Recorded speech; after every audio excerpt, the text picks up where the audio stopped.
Hi guys, it's True here. It's Nintendo Sunday again, and I'm doing a comparison with yesterday's video with Alien 3 on the Super NES. This is a game made by Probe Software, the same as the Mega Drive version which I showed yesterday. But it is quite different. It's the first time I've actually played this, so it's taken me a bit of time to get used to it. But you seem to have to accept missions in this one, but it's all a bit of a muddle because you've got this terminal which you can see I'm in now, and you can look at blueprints, which is basically a map, and you can move around, you can go in and out of doors on the map, you know, see where things are and such. But it doesn't really show. I mean, it shows you where the prisoners are, fair enough, but it's just a bit more cluttered. I mean, the Mega Drive game was straight to the point. You were on a level, there was X amount of prisoners to rescue. You went and rescued them, and you had a scanner to help you. But yeah, this is a bit of an overcomplication, really. I did have a little go previous to making this video of this, and it seems if you don't accept the missions, the prisoners don't actually appear on the map. So there's quite a lot of missions to pick. Now I'm not clear if you have to clear them all to get to, you know, clear the stage, but I'm just going to get into it and just I've just accepted the first mission, which is to rescue some prisoners, and let's just have a quick look at it. Now graphically, the backgrounds are miles better than the Mega Drive version, absolutely miles better. The effects on the flamethrowers, that's miles better as well.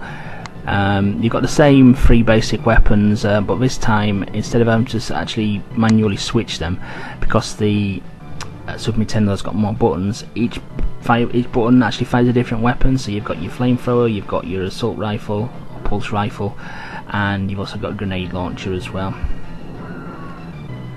This is the flamethrower, which I found is the most useful. You can jump as well. I mean, graphically, like I say, this is miles better as a whole, although I would say I do prefer the Ripley sprite in the Mega Drive version. I think it looks more like her from the film. Because in the Mega Drive version she's wearing the white vest, which she wears the majority of the film. But yeah, other than the Ripley sprite, I think it's graphically a lot better. It sounds a lot better as well.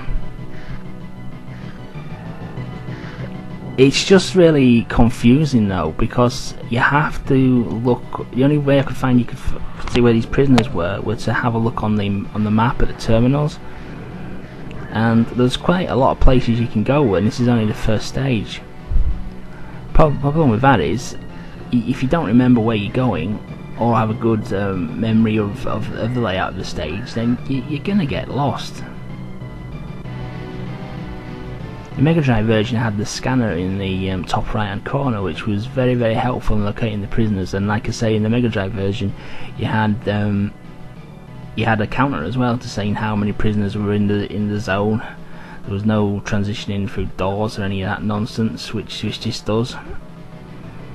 So whilst they've tried to do something different, because technically the Super Nintendo was probably the slightly better machine technically, they've tried to take advantage of that by trying something a bit more ambitious, but they've just made it less fun.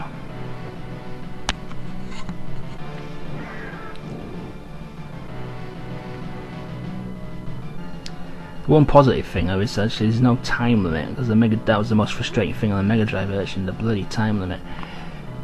Even if you rescued all the prisoners on that one, you still could die if the time ran out. Unlike the Mega Drive version as well, you only have one life.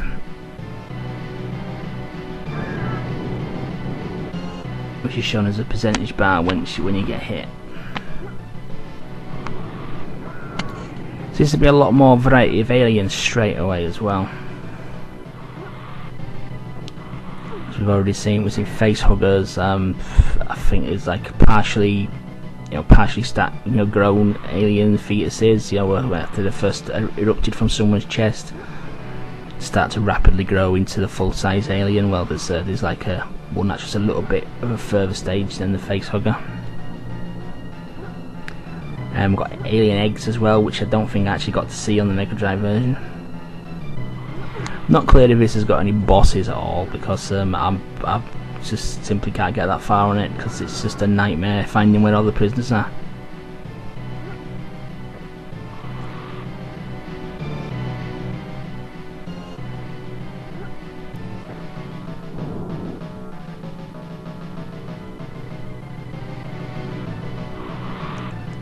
One thing I am finding as well, getting onto on and off the ladders is a little bit more difficult as well. It's you've got to be dead on the ladder, otherwise it just won't play ball. Shooting low enemies is a bit difficult as well. You have to jam the D-pad down and go in the crouching position first of all, and then move along and progress. Even then, only things like the flamethrower really get everything on the floor. The assault rifle just tends to fire over them, which is a little bit annoying.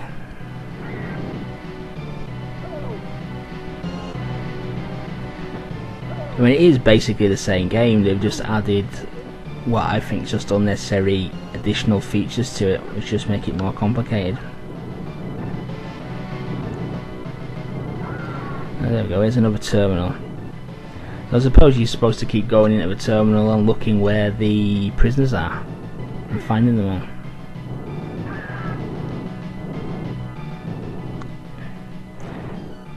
This is another thing I like. I mean, again, the background brilliant compared to the Mega Drive version, but I mean, obviously in the infirmary, and there's tons of health kits. That would suggest to me that each level is going to be kind of, there's going to be themed rooms, themed areas, so if you are obviously in a bit of bother, you come to the infirmary. And this is one of the cell blocks, obviously. I remember the terminal said there was some prisoners in here, so let's go up and have a look.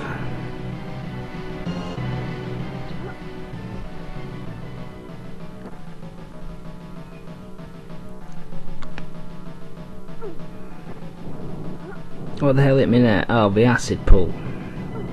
So it not only drips on you, it hits you and you will walk on it as well. That's a bit, well, I suppose it's right, isn't it? But pretty hard to see.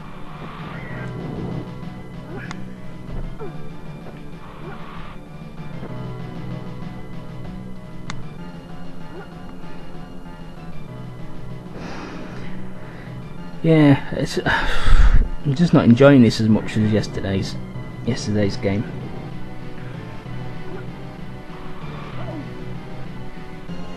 It is just the aspect of you feel like you're just running around aimlessly. Wouldn't have been so bad if you could actually access the terminals maybe like on a PDA or something like that, so you could just quickly nip in and look at the map every now and then yourself, but actually having to go to an actual location to do that just makes it a nightmare. Now these are the ones I've memorised where they were, so really I should go back to that terminal now, but in terms of this gameplay I just want to go through as many rooms as possible just to show you what it's like.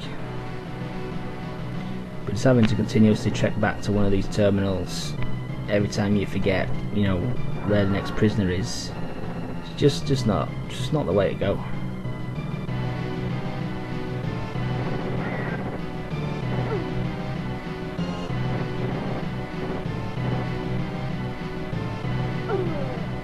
Oh. And this is an example of how ineffective the assault rifle is there. I mean, I'm crouching down. I can't stand up, obviously. I'm crouching down. And that big alien, I just can't shoot it. Can't shoot it at all. Where's this? It's the infirmary again.